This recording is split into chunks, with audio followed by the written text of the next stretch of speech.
বন্ধুরা, বেলি গাছের কিন্তু একটা মোস্ট ইম্পর্ট্যান্ট পরিচর্যার কথা আজকে আপনাদের কাছে নিয়ে আমি হাজির হয়ে গেছি।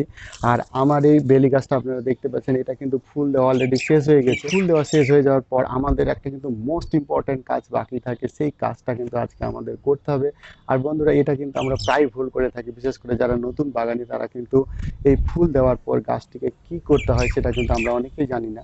তো আজকে কিন্তু যারা নতুন বেলি গাছ করেন বা যারা অনেকদিন ধরে বেলি গাছ করেন অথচ বেলি গাছ আপনাদের এরকম বুশি হচ্ছে না এবং ফুলও পাচ্ছেন না, তাদের জন্য এই ভিডিওটা কিন্তু মোস্ট ইম্পর্টেন্ট হতে চলেছে। আর ফুল দেওয়ার পর আমাদের যদি এই কাজটা আমরা না করে থাকি, তাহলে কিন্তু বন্ধুরা আমরা বেলি গাছে একদম ফুল পাবো না। আর আমার আগের যে ফেজগুলোতে আমি ফুল পেয়েছিলাম সেটা আপনারা একবার দেখে নিন, আর তাহলে বুঝতে পারবেন। আর আমার এই গাছটা আপনারা দেখে বুঝতেই পারছেন যে কতটা বুশি হয়েছে। কিন্তু আমাদেরকে এবার কি করতে হবে, এখানে কিন্তু প্রুন করতে হবে। প্রুন না করলে কিন্তু আমরা এই গাছ থেকে বেশি ব্রাঞ্চেসও পাবো না আর বেশি ফুলও পাবো না। আর তার পাশাপাশি বন্ধুরা, এই প্রুন করার পর কিন্তু এই খাবারটা আমরা গাছে অবশ্যই দেবো। আর এই খাবারটা কিন্তু মোস্ট ইম্পর্ট্যান্ট একটা খাবার। এই খাবারটা আমরা যদি গাছে দিই তবেই কিন্তু আমরা গাছে ঠিকঠাক ব্রাঞ্চেস পাবো, এবং সেই ব্রাঞ্চ থেকে কিন্তু পরের যে দফা ফুলের সেটাতে কিন্তু প্রচুর পরিমাণ বেলি ফুল পাবো। সেই বিষয়ে আপনাদেরকে আমি অ্যাসিওর করতে পারি। আপনারা শুধু আমার এই টিপসটা ফলো করে যান, তাহলে কিন্তু দেখবেন আপনাদের গাছ আমার এই মতোই খুশি হবে এবং প্রচুর ফুল পাবেন। তো বন্ধুরা, প্রথমে আমরা কি করব, এরকম একটা প্রুনার নিয়ে নেব। এবার আমরা কি করব, এখানে কিন্তু আমরা প্রুন করব, অর্থাৎ যেই ডালগুলোতে ফুল হয়ে গেছে সেই ডালগুলো কিন্তু আমরা কেটে দেবো। আর আমরা বেশি লম্বা করব না, একটু ছোট ছোট করে দেবো যাতে গাছটির সাইজও ঠিক থাকে। বেশি লম্বা হয়ে গেলে কিন্তু গাছটি দেখতে ভালো লাগবে না। চলুন আপনাদেরকে দেখাচ্ছি আমি কিভাবে এটাকে প্রুন করছি। আর বন্ধুরা, আমরা এটাও দেখবো যে প্রুন করার সময় কি কি টিপস আমাদের মাথায় রাখতে হবে, কি কি সতর্কতা আমাদের মাথায় রাখতে হবে, এবং কি পদ্ধতি অবলম্বন করলে কিন্তু আমাদের এই প্রুনটা 100% সাকসেস হবে এবং বেশি পরিমাণে ব্রাঞ্চেস হবে এবং বেশি ফুল পাবো। তো চলুন বন্ধুরা, প্রথমে আমি স্টেপ বাই স্টেপ আপনাদের সঙ্গে আলোচনা করি। প্রথমে কিন্তু আমাদের নজর রাখতে হবে যে গাছের সাইজ কীরকম হবে, অর্থাৎ যেই ডালগুলো খুব ল্যাগি হয়ে গেছে, আপনারা দেখতেই পাচ্ছেন এই যে এগুলো কিছু লম্বা হয়ে গেছে, প্রথমে আমরা এই ব্রাঞ্চেসগুলো কিন্তু কেটে দেবো। কীরকম কাটবো, আমরা খুব বেশি লম্বা করব না, তাহলে গাছটা কিন্তু বেশি লম্বা হয়ে যাবে। আমরা যদি একটু এই যে যেখানে নাটগুলো আছে, অর্থাৎ যেখানে দুটো পাতার জয়েন্ট আছে, সেখান থেকে কিন্তু অলরেডি নতুন পাতা বেরোবে, মানে ডাল বেরোবে। তো আমরা কি করব, তার উপর থেকে কিন্তু কেটে দেবো। আর এটা আমরা যত লম্বা রাখবো গাছটা কিন্তু তত লম্বা হয়ে যাবে। কিন্তু আমরা যদি একটা পাতার নিচ থেকে কাটি, তাহলে এখান থেকে কিন্তু এখানে নতুন ব্রাঞ্চেস বেরোবে আর এই গাছটা কিন্তু আরও ঝাঁকড়া হবে, মুচি হবে। আপনারা এইটা দেখতে পাচ্ছেন এবং এটা কত লম্বা হয়ে গেছে। আমরা কিন্তু এত লম্বা রাখবো না, এটাকে কী করবো, এখান থেকে কেটে দেবো। আবার এটা আপনারা দেখতে পাচ্ছেন, এটাও লম্বা। আমি যদি এখানে কাটি তাহলে কিন্তু এখান থেকে ডাল বেরোবে, তাহলে গাছটা লম্বা দেখাবে, বুশি হবে না। তো আমরা এখান থেকে কেটে দেবো। ঠিক একইভাবে আপনারা এটাও দেখতে পাচ্ছেন, আমি যদি এইগুলোতে কাটি তাহলে গাছটা একটু লম্বা হবে। তো সবচেয়ে নিয়ারেস্ট যে জয়েন্টটা আছে সেইখানে কিন্তু আমরা কাটবো, যাতে ওইখান থেকেই ডাল বেরোয় এবং গাছটি বেশি বুশি হয়। এর মাথাগুলো কিন্তু আমি অবশ্যই ছেটে দেবো, এর রাখবো না, এবং এটা আমি এইখান থেকে কাটবো। দেখুন এখানে কিন্তু একটা জয়েন্ট আছে, এইখান থেকে কিন্তু ডাল বেরোবে, এটারও আমি এখান থেকে কাটবো। ঠিক একইভাবে সবগুলোই আমি সেম পদ্ধতি অবলম্বন করবো। আমি কেটে দিলাম। আবার এইটা ডালটা দেখুন কত লম্বা হয়েছে, দেখুন। আমি কিন্তু এত লম্বা রাখবো না, তাই আমি গোড়ার দিকে কেটে দিলাম।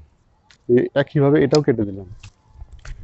নিয়ারেস্ট যে জয়েন্টটা আছে সেটা কাটলে কী হবে, আমাদের গাছটি বেশি ঘন হবে। আর যদি আমরা বেশি দূর পর্যন্ত কাটি, তাহলে কিন্তু গাছটি মানে লম্বা যে স্টিকটা আছে তার মাথার উপর যখন দুটো স্টিক বেরোবে, তখন কিন্তু গাছটি খুব একটা ঝাঁকড়া বা বুশি হওয়ার সুযোগ পাবে না। আর বন্ধুরা, আমরা যে ভুলটা করে থাকি, যে আমরা কি করি, একবার ফুল দেওয়ার পর যখন আমরা এরকম প্রুন করি, তার পরের বার কিন্তু অনেক সময় আমরা প্রুন করি না, যে ভাবি যে আগের বার প্রুন করে দিয়েছি এবার না করলে হবে। কিন্তু বন্ধুরা, এটা ভুলটা একদম করবেন না। আমি এই ভুলটা করেছিলাম, যে কারণে আমি পরের দফায় কিন্তু বেশি ফুল পাইনি। তো আমরা প্রতিবারই এই কাজটা করব, এবং দেখবেন কয়েকদিনের পরেই ফুল শেষ হওয়ার কয়েকদিন পরেই কিন্তু দেখবেন যে প্রচুর নতুন নতুন ডালপালা শুরু হয়েছে। সেই ডালপালা শুরু হওয়ার আগেই কিন্তু আপনাদের এই কাজটা করে দিতে হবে, তাহলে আপনি ঠিক টাইমে বেশি ফুল পাবেন। এই নিচের ডালগুলো আমরা যতটা পারবো ছোট করে দেবো, নিচের দিকে অতটা বুশি করব না।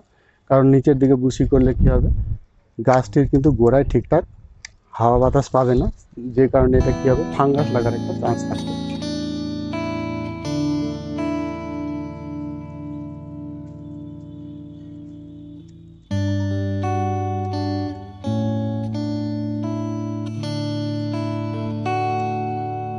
গাছটির প্রুনিং আমার কমপ্লিট হয়ে গেল।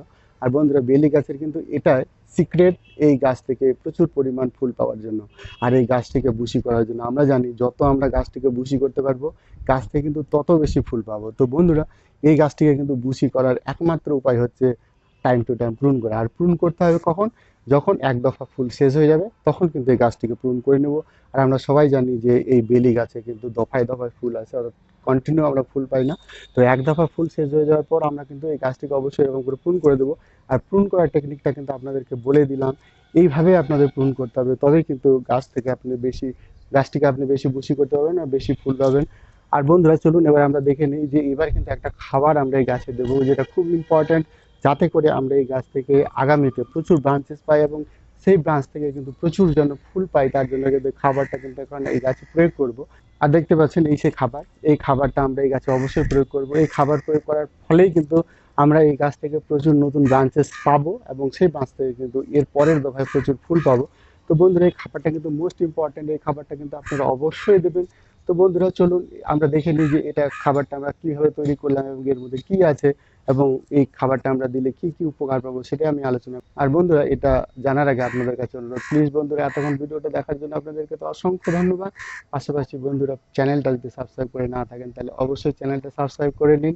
চলুন বন্ধুরা আমার এই মিক্সচার খাবারটা আমি কীভাবে তৈরি করলাম সেটা এবার আমরা দেখে নিই।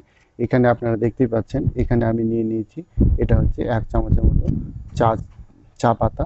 এর মধ্যে প্রচুর পরিমাণ নাইট্রোজেন থাকে এবং এটা স্লো রিলিজ ফার্টিলাইজার, অনেক দিন ধরে গাছের উপকারে আসবে। আর এটা হচ্ছে হাড় গুঁড়ো, আর এটার মধ্যে প্রচুর ফসফরাস থাকে যা আমার এই গাছটির রুটকে শক্তিশালী করবে। আর এটা হচ্ছে শিংকুচি, এর মধ্যে নাইট্রোজেন প্রচুর পরিমাণে থাকে যা গাছের বৃদ্ধিতে সাহায্য করবে। আর আমি 1 চামচ নিয়ে নিয়েছি হলুদের গুঁড়ো। এই বর্ষাকালে পিঁপড়ে বা বিভিন্ন রকম ফাঙ্গাসের প্রবলেম হয় গাছে, তো আমি এখানে 1 চামচের মধ্যে হলুদের গুঁড়ো নিয়েছি। এটা কিন্তু ফাঙ্গিসাইড এবং পেস্টিসাইড দুটোই কাজ করবে। আর এখানে আমি নিয়ে নিয়েছি ডিমের খোসার ডাস্ট, আর এটা আমার গাছের যে ক্যালসিয়ামের ঘাটতি সেই ক্যালসিয়ামের ঘাটতি পূরণ করবে। আর এটা আমি নিয়ে নিয়েছি এপসাম সল্ট। এপসাম সল্ট মানে আপনারা জানেন ম্যাগনেসিয়াম সালফেট, আর এটা আমার গাছে পাতাগুলোকে সুন্দর করবে এবং গাছে ক্লোরোফিল তৈরি করবে এবং গাছে খাবার তৈরি করতে কোনো সমস্যা হবে না এবং গাছের পাতা ভীষণভাবে সবুজ হবে। তো এই আমার মোটামুটি খাবার। আর এর সঙ্গে আমি নিয়ে নিয়েছি গোবর সার, 1 বছরের পুরনো গোবর সার। এখানে মোটামুটি আমার 2 মুঠোর মতো গোবর সার আছে। এটাকে আমি এখানে মিশিয়ে নেব ভালো করে। আমার এই খাবারটাকে ভালো করে মিশিয়ে নিয়ে আমি এবার আমার এই গাছে কিন্তু প্রয়োগ করব।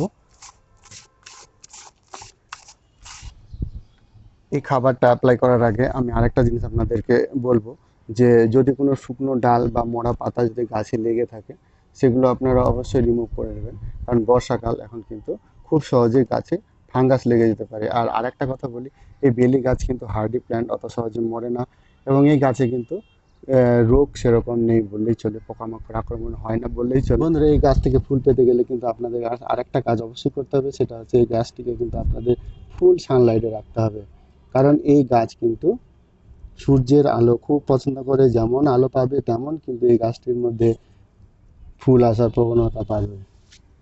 তো বন্ধুরা এবার খাবারটা আমরা প্রয়োগ করব। এই গাছের জন্য আমার এই টবটি 12 ইঞ্চির একটা টব, আর এই টবের জন্য আমি এরকম 2 মুঠো এই গাছে আমি ব্যবহার করব।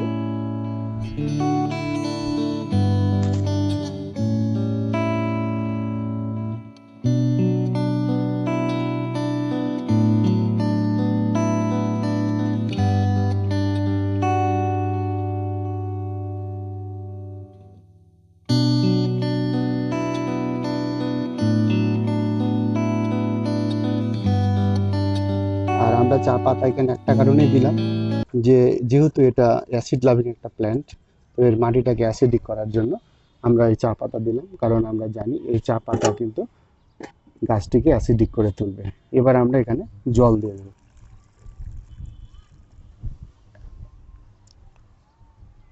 বন্ধুরা এতক্ষণ ভিডিওটা দেখার জন্য আপনাদেরকে কিন্তু অসংখ্য ধন্যবাদ।